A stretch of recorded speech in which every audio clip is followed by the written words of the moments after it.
कल जो आपकी मीटिंग हुई परसों बल्कि पीएमएलक्यू की और कल भी हुई, उसके ऊपर तहफ़्फ़ुज़ात थे गवर्नमेंट से।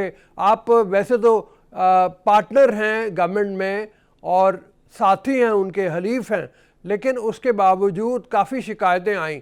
तो इस शिकायतों की नौयत क्या है? क्या बुज़दार गवर्नमेंट से शिकायतें हैं या मरकज़ी हुकूमत से शिकायतें हैं? इसकी वजूहात क्या हैं, ज़रा इस बारे में बताइए। जी थैंक यू राउत साहब। अभी जो लेटेस्ट इशू ये है कि जो अभी इन्होंने जॉइंट सेशन बुलाया था पीटीआई गवर्नमेंट ने, उसमें अपना ईवीएम मशीन्स का एक बड़ा हॉट इशू था कि वो तमाम पॉलिटिकल पार्टीज इस पे रजामंदी का इजहार करें और इलेक्ट्रॉनिक वोटिंग मशीन को हम एक्सेप्ट करें और एक बहुत बड़ा रिफॉर्म जो है वो उस पे सबका राजीनामा हो जाए। अब इन्होंने जॉइंट सेशन में एजेंडे पे वो रखा, लेकिन पाकिस्तान मुस्लिम लीग के साथ, हमारी जमात के साथ किसी किस्म की कोई मुशावरत इन्होंने नहीं की और इन्होंने अपना ना ही हमें कॉन्फिडेंस में लिया और ना ही इन्होंने हमें बताया कि ये क्या है और क्या होने जा रहा है। तो उस पे पाकिस्तान मुस्लिम लीग ने अपना एक पॉइंट ऑफ व्यू दिया और हमने ये कहा कि हम ये जॉइंट सेशन अटेंड नहीं करेंगे। आप हमें बताएं, हम अपनी सेंट्रल वर्किंग कमेटी में लेके जाएंगे। हम अपनी जितने भी ऑफिस बेरर्स हैं, अपनी जो हमारे सूबों की मुस्लिम लीग है, उसमें हम मुशावरत करेंगे, पॉइंट ऑफ व्यू लेंगे और फिर हम अपना पॉइंट ऑफ व्यू आपको वापस भेजेंगे ताकि उसमें जो भी प्रोज एंड कॉन्स हैं वो डिस्कस करेंगे। तो ये इन्होंने स्टेप नहीं उठाया था। देखिए, मेरा इसमें पॉइंट ऑफ व्यू ये है बतौर सेक्रेटरी इंफॉर्मेशन पंजाब के, मेरा ज़ाती इसमें ये मौक़िफ़ ये है कि कोalition चलाने के एथिक्स होते हैं और कोalition चलाने के लिए बड़ा दिल करना पड़ता है और ख़ास तौर पर जो मेजॉरिटी जिनके पास हो, जिस पार्टी के पास, जिस तरह पीटीआई के पास मेजॉरिटी है, तो आप अगर एथिक्स शो करें, ग्रेस शो करें, अपने साथियों को एतमाद में ले लें। एमक्यूएम है, पाकिस्तान मुस्लिम लीग है, उसके बाद जीडीए है, तो आपके मामलात जो हैं वो आसान हो जाते हैं। अब आप मुझे कोई ऐसा मरला बता दें जहाँ पर पंजाब में लेजिस्लेशन हो रही हो और पीएमएलक्यू ने उसमें कोई डंडी मारी हो या हमने खुदा ना खास्ता कोई गवर्नमेंट के लिए कोई ऐसी एम्बेरसमेंट हमने नहीं क्रिएट की। ना ही हमने फेडरल में नेशनल असेंबली में, ना ही सेनेट में हमने जितनी भी लेजिस्लेशन हुई है, हमने अपना आईनी रोल, अपना बतौर एज अ पार्टनर रोल हमने वो अदा किया है।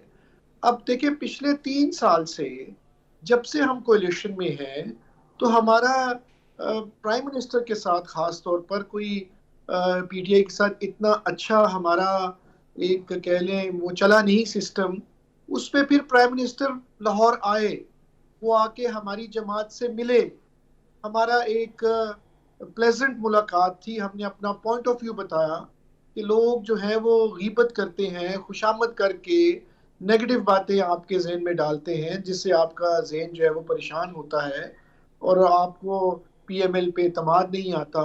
आप शायद ये समझते हैं कि हम खुदा न खास्ता किसी ऐसी साजिश में शामिल होना चाहते हैं। बिल्कुल ऐसी कोई बात नहीं है। हम 100% इस हुकूमत के साथी हैं, लेकिन हम अपना मौक़िफ़ रखते हैं और इस दफ़ा हमने अपना मौक़िफ़ टका के रखा है और हमने बताया कि भाई हमसे किसी ने कोई मुशावरत नहीं की। जी सर।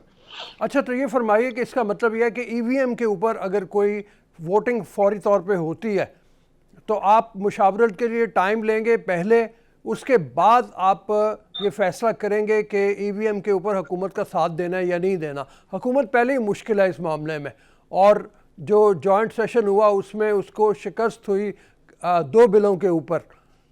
तो इस मामले में जब जो ऑपोजिशन पार्टीज़ हैं उन्होंने अपने हथियार तेज़ किए में हुकूमत को शिकस्त देने के लिए, आपका ख्याल है कि आपकी नाराज़ी ज़्यादा प्रेशर नहीं बढ़ा देगी हुकूमत के ऊपर?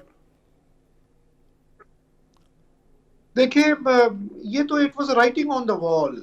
ये तो पीटीआई को समझ जाना चाहिए था। अगर इत्तेहादी राजी नहीं है तो आप जॉइंट सेशन बुलाए ही ना। अगर आपने जॉइंट सेशन बुलाना है तो पहले पार्टी मीटिंग कर लें आप अपने साथियों के साथ। अगर आपको उस मीटिंग में पता चल गया है कि ये नाराजगी है, तो आप उसको पहले ही डेफर कर दें। तो लिहाजा उस दिन आप अगर डेफर करेंगे तो आपको साफ ज़ाहिर है परेशानी तो होगी।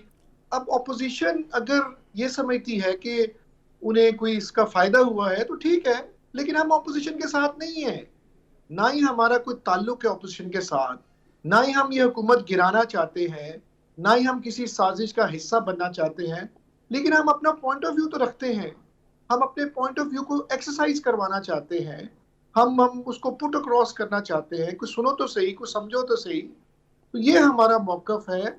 हम किसी किस्म की पीडीएम का हम साथ नहीं दे रहे हैं। हमने पीडीएम को ब्लॉक किया है, हमने पंजाब का हाउस चलाया है, हमने बतौर स्पीकर रह के हमने बेतहाशा लेजिस्लेशंस हमने की हैं, हमने पीटीआई के एमपीएस को अकोमोडेट हमने किया, हम तमाम जमातों को साथ लेकर चले। हाउस में डेकोरम, हाउस में लेजिस्लेशन, हमने तो कोई ऑर्डिनेंस नहीं बनवाया पंजाब में। यहाँ अब नेशनल असेंबली में देख ले, वहां ज्यादा ऑर्डिनेंस बने हैं, कोई लेजिस्लेशन पास नहीं हुई। तो जहां पर जो है मेजोरिटी की जो फर्क है वो कम हो, तो आपको तो कोलेशन पार्टनर्स को सीने से लगा के रखना चाहिए, उनकी इंपॉर्टेंस को समझना चाहिए। तो इसके लिए एक्सपीरियंस की जरूरत है। बड़ी बड़ी कोलेशंस पहले भी हुई हैं, पीपल्स पार्टी और नून की कोलेशन थी, हमारी जमात पीएमएल की कोलेशन पीपल्स पार्टी के साथ थी, हमें डिप्टी प्राइम मिनिस्टर का ओहदा मिला था। उससे पहले बेनजीर भुट्टो और मंजूर वट्टू के साथ एक कोलिशन थी जिसमें वो चीफ मिनिस्टर बने थे। तो कोलिशंस का एक एथिक होता है जो चलाना पड़ता है। तो याद रखिए, मैं आपको ये रिकॉर्ड पे बताना चाहता हूँ कि हम ऑपोजिशन के साथ नहीं है, हम अपना पॉइंट ऑफ व्यू जो है उसको एक्सरसाइज करना चाहते हैं। जी सर।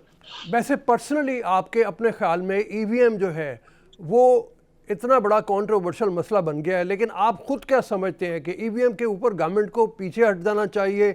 ईवीएम के ऊपर इतनी कंट्रोवर्सी के बाद उनको ये स्टांस नहीं लेना चाहिए कि हमने हर कीमत के ऊपर इसको इम्प्लीमेंट करवाना? देखिए रऊफ साहब, ईवीएम का मैटर जो है अभी हमारी सेंट्रल वर्किंग कमेटी में डिस्कस हुआ है। अब हम उसको अपना, हमारा एक इंटरनल अरेंजमेंट है, हम सबसे मुशावरत करके, अब देखिए मैं ज़ाती तौर पे ईवीएम के खिलाफ नहीं हूँ। मैंने बहुत इलेक्शंस लड़े हैं और आज दिन तक कभी भी इलेक्शन कमीशन की क्रेडिबिलिटी कभी इस्टेब्लिश हुई नहीं है। हर हारने वाला ये कहता है कि धांधली हुई है, धांधली हुई है।